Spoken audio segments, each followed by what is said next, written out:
The Manila heat clung to everything like a second skin, humid, heavy, relentless.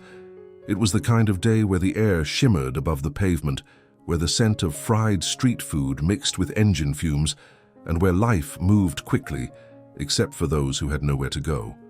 Among the crowd that ebbed and flowed along a crowded avenue, a little girl walked alone. She was small, too small for her age, with dark skin, skinny legs, and a determination in her eyes that didn't match her frail frame.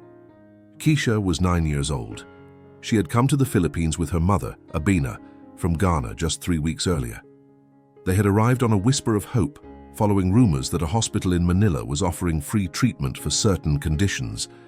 Abina had a growing mass in her abdomen, something that caused her pain and bled her energy day by day. She had sold what little she had to afford the plane tickets, but things hadn't gone as planned. The language barrier, the bureaucracy, the lack of local support, all of it had caught them in a spiral. Their money ran out. The small hostel they stayed in threw them out after 2 unpaid nights. Her mother collapsed near a hospital entrance 2 days ago and hadn't come out since. Since then, Keisha had been alone. She wandered the streets during the day, drinking water from public fountains, accepting the occasional leftover from street vendors. She hadn't eaten in a full day now. Her stomach growled, but louder than that was the quiet panic in her chest. She didn't know what would happen to her if her mother never woke up. Her English was decent, but no one seemed to listen. She was a child, a foreigner, and invisible. On that particular day, Keisha stopped walking when she heard music and cheering. It came from a wide, squat building across the road. A gymnasium, she guessed. A long line of people had formed outside, and there were banners with a name she recognized: Manny Pacquiao. She didn't know much about boxing, but her uncle back home had spoken about him like he was part myth, part god. A boy from the streets who fought his way to world championships, a man who had grown up with nothing, like her. She moved closer, drawn in by instinct more than anything else. Maybe they were handing out food, she thought. Maybe someone would see her if she got close enough. Security was tight. 2 men in navy shirts stood at the entrance, keeping people back. Keisha tried to slip past, but one of them stopped her, gently but firmly. "You can't go in, little girl." "I'm not doing anything," she said and pressed her hand to her belly. "I'm hungry." The guard hesitated, his expression softening. He didn't know what to do with her. She wasn't causing trouble, but she also clearly didn't belong there. Inside the gym, the event had reached its peak. The crowd cheered as Manny Pacquiao stepped onto the platform in the center of the floor. Dressed simply in jeans and a white shirt, his face was worn with time, but his presence lit the room. He spoke in Tagalog at first, switching to English for emphasis. "I was not born with talent," he said, pointing to his chest. "I was born with hunger, real hunger. Hunger that wakes you up at night, that makes you fight not just in the ring, but out here in life." Applause roared through the gym. Cameras flashed. He was a living legend, no longer fighting professionally, but still fighting, now with his words, his influence, and his money. This event was part of a youth empowerment program he had founded. He was giving away scholarships, mentoring fighters, showing kids from the streets that they didn't have to stay there. As the speech wrapped up and Manny made his way toward the exit, the crowd surged forward. Security cleared a path. Outside, Keisha was still waiting, sitting now on the curb, her head drooping with exhaustion. The sun was lower in the sky, casting long shadows across the concrete. When the doors opened, people began pouring out, some trying to catch a glimpse of the champ, others snapping selfies and hoping he'd look their way. Then she saw him. He was shorter than she expected, broader, quieter in his walk than in his myth. He smiled and waved, nodding to people who called his name. And then, as if by accident or fate or some unseen pull, his eyes locked with Keisha's. She stood. She stepped forward, weaving between taller legs, past distracted adults and flashing phones. One of the security guards recognized her and tried to move her back again, but she raised her voice, not loud, but sharp with urgency. "I'm starving." The words were simple, but they rang through the chaos like a bell. Manny froze. The people around him didn't hear it at first. He took a single step toward her. The guard turned, unsure. Manny moved again, brushing the guard's arm aside gently, and knelt in front of the little girl. "What's your name?" he asked. "Keisha." His eyes flicked to the crowd, to the confusion building, to the cameras already starting to record. But his focus was on her. "When did you last eat?" he asked. "I don't know," she said. Her lips trembled, but she held herself together. He stood and took her hand. That one gesture, the image of Manny Pacquiao holding the hand of a hungry little black girl in the middle of a public crowd, would travel around the world before sunrise. But no one knew that yet. "We're going," he told his team. "She comes with me." The head of his security detail looked uncertain. "Boss, no. No one leaves her on the street again. You hear me?" The team moved quickly, clearing a space, guiding them to the car. Keisha sat in the back seat beside him, wide-eyed, clutching the seatbelt like it might dissolve.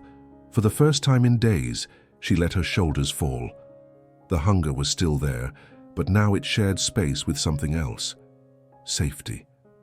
At a red light, Manny looked over at her. She stared out the window, watching Manila pass like a dream. "You have a mother?" he asked. She nodded. "She's in the hospital. They won't let me stay." He said nothing for a moment, just nodded slowly and whispered more to himself than to her. "Okay. Okay." That night, while the city buzzed with the aftermath of the event, and social media exploded with questions and theories, Keisha sat at a dinner table surrounded by people she didn't know. A full plate of rice, chicken, and mango sat in front of her.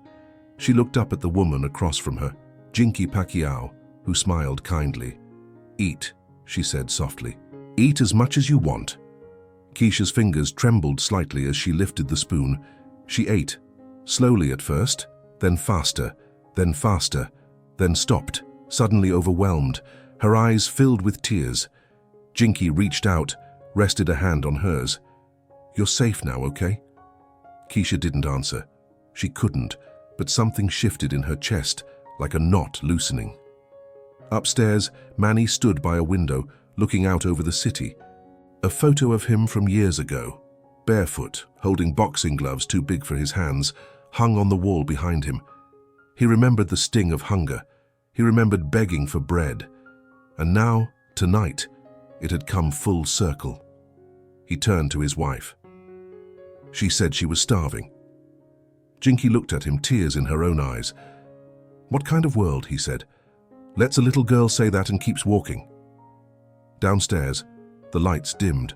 Keisha slept for the first time in a soft bed, her small body curled under warm covers, her hand still holding the corner of the blanket like a lifeline. Tomorrow would be different, but tonight, she wasn't invisible anymore. Morning in the Pacquiao household began earlier than most. The house, though grand by any measure, lacked the extravagance one might expect from a world-famous athlete and politician. Its walls were warm with photos of family, not trophies. Its halls echoed with quiet purpose, not performance.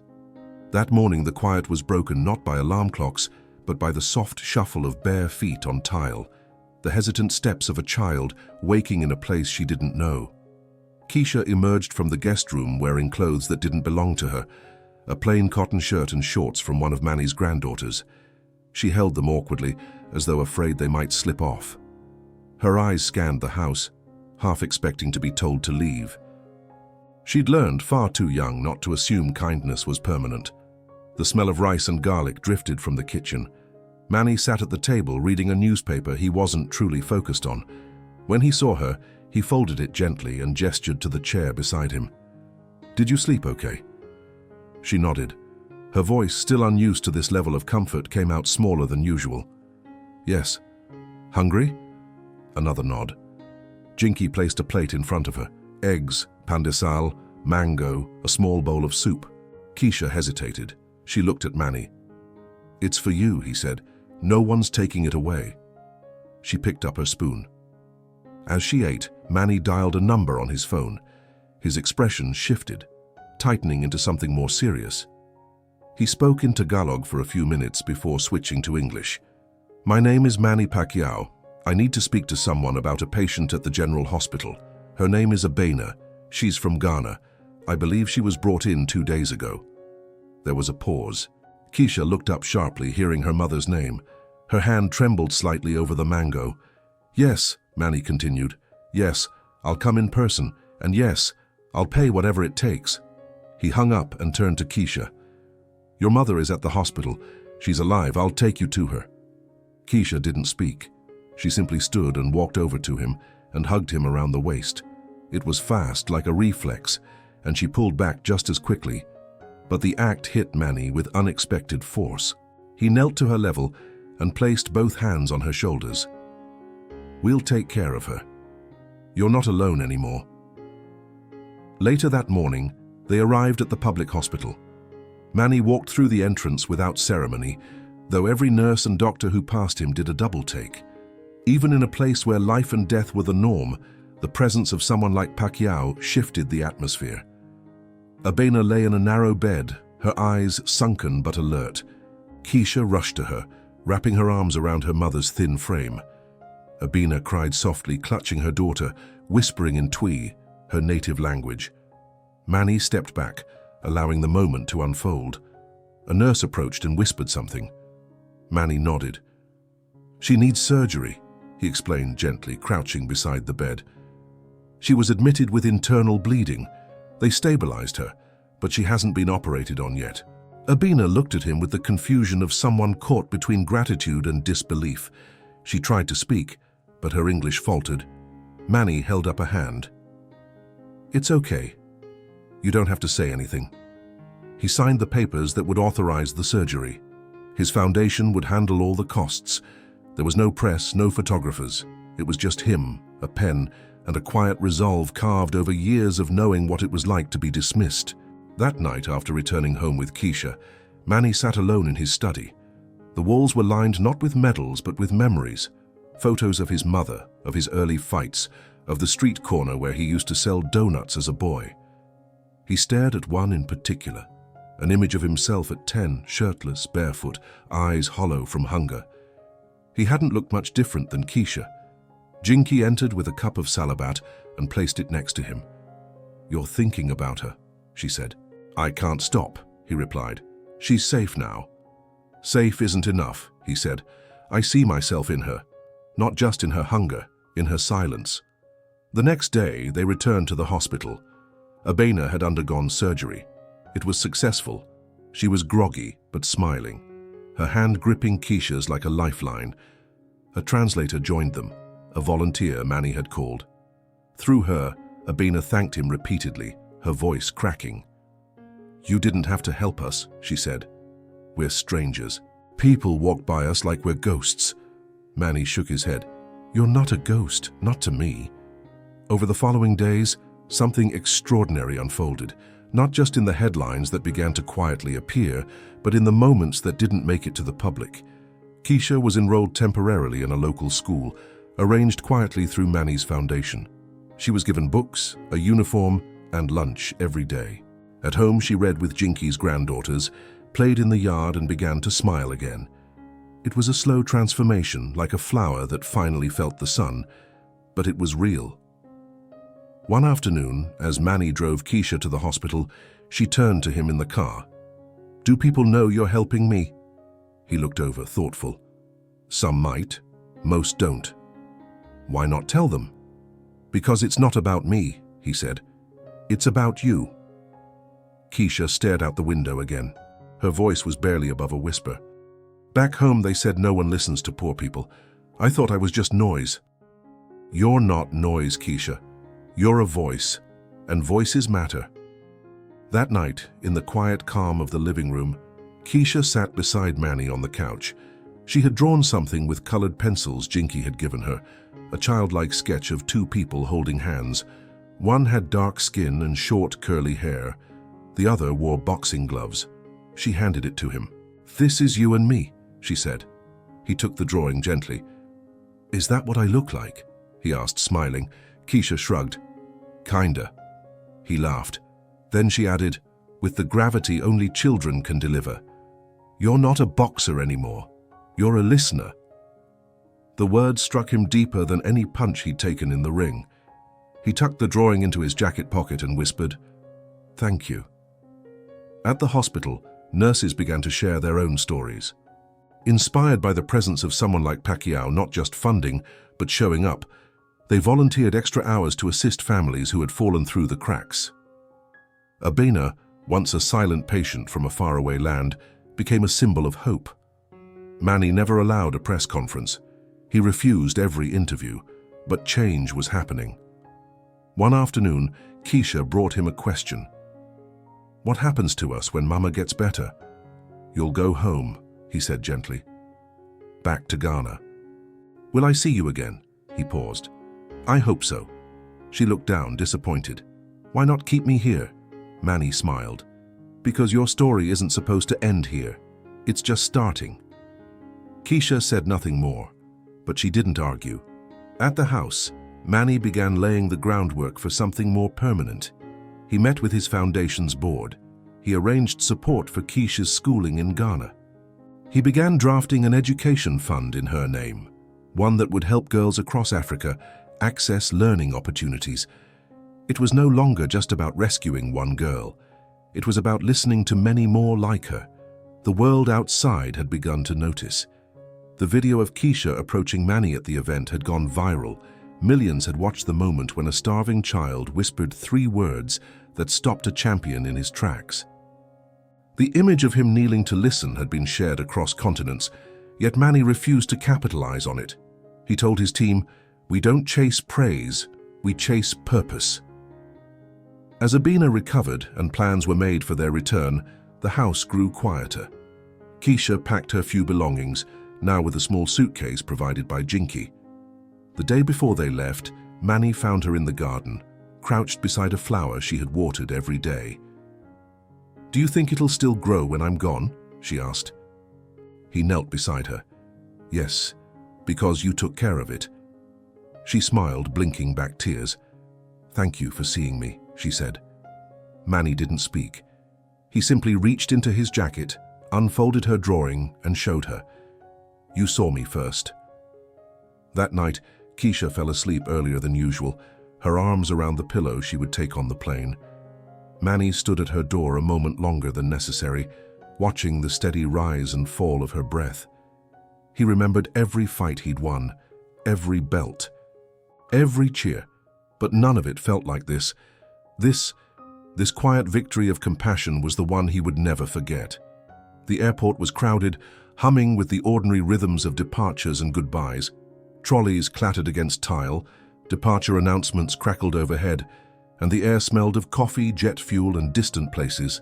In the center of it all, standing by the check-in counter for an early morning flight to Accra, stood Manny Pacquiao, Keisha, and Abena, now walking without aid, thinner than she had been, but alive, upright, and beaming with quiet gratitude. Keisha clutched a small plush toy in one hand, a brown bear with one torn ear, a last-minute gift from Jinky. In the other hand, she held a passport that still felt too new to be real. She turned to Manny one last time, face serious, trying to stay composed. Her voice, when it came, was stronger than it had been the day they met. "I don't want this to be the last time." "It's not," Manny replied. "I promise you." She bit her lip and pulled something from her bag. Folded, colored, slightly bent, it was a new drawing. 2 figures again, holding hands, one clearly older now, with short curly hair and a graduation cap. Above them, in red crayon, "Champions listen." Manny's eyes softened as he took it. He placed it in the inner pocket of his coat, right beside the first drawing she'd given him. "You take care of your mum, you study hard, and you tell your story." "I will," she said, hugging him. The goodbye was short, but full. As they walked toward the security gate, Keisha looked back once. Manny raised a hand. She smiled and disappeared into the crowd. By the time the wheels of the plane left the ground, the rest of the world had already caught fire. The viral video, the grainy clip of a little black girl whispering, "I'm starving," and Manny Pacquiao's reaction, had not only gone viral, it had evolved into something else entirely, a movement. What started as a social media curiosity turned into a moral mirror for millions. On platforms like Twitter, TikTok, and Facebook, people dissected the moment, the context, the unspoken questions that followed. Why did it take a celebrity to listen? How many children say, "I'm starving" every day and are ignored? From New York to Nairobi, talk shows debated it. Commentators praised Pacquiao, criticized systems, and mourned the silence of the overlooked. Keisha's image, captured in a single freeze frame with her head tilted, eyes wide, mouth open mid-sentence, became symbolic, not just of hunger, but of how invisible children can be until someone famous decides to look. Manny refused interviews. Requests poured in, CNN, BBC, Al Jazeera, even Oprah, but he declined them all. His team released only one short statement. This was not a photo op. This was not charity. This was a child asking to be seen. That is all. It was enough. The story took a second breath. Non-profits began tagging Keisha and Manny on donation pages. One small literacy campaign in Ghana raised more than $200,000 in 3 days. A Philippine hospital announced a new outreach program inspired by the encounter, offering food and basic medical checkups for undocumented migrant families. Volunteers across the city began organizing monthly street patrols, not for policing, but for listening.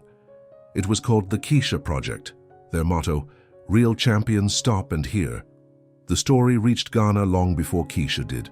By the time her plane landed, she and her mother were greeted by a modest group of local reporters and an overwhelmed staff from an NGO that had already arranged transitional housing and follow-up medical care. Keisha blinked in disbelief as strangers called her name. In the following weeks, she began school. She carried a backpack given by the Pacquiao Foundation and a scholarship paid for by anonymous donors, though she knew exactly who made it happen. The first time she stepped into her classroom, the teacher asked if she wanted to introduce herself. "My name is Keisha," she said, "and I know what it means to be heard." Word spread. The local news ran a segment on her return, and not long after, she was invited to speak at a girls' leadership event. At first, she froze at the podium. The microphone felt too large, the room too silent. Then she remembered Manny's voice. "You're not noise, you're a voice." So she told her story. Not the dramatic parts, not the hunger, not the hospital, but the quiet moment on the sidewalk when someone stopped walking and turned around. She spoke about how that moment changed everything, how it taught her that listening is more than kindness, it's power. That speech was uploaded to YouTube. It reached 1 million views within a week, and still, Manny never spoke about it again publicly. He went on with his work, training young boxers, pushing community health initiatives, visiting prisons, sponsoring schools. In interviews, when asked about the girl, he would only smile and say, "She's doing well." Privately, every few weeks, he received a letter in the mail. Simple, handwritten, sometimes just a drawing. Keisha updated him about her classes, her mother's health, her new friends. He kept every single one. In his office, a special drawer was dedicated only to her letters and the original crayon drawings. Years passed. Keisha grew taller. Her English sharpened. She began writing poems. Her teachers described her as resilient with fire in her bones. Her mother, now recovered, worked as a translator for refugee women. One afternoon, Manny sat in a quiet gym in General Santos City. He had come to observe the young boxers, kids like he once was. The gym smelled of sweat and ambition.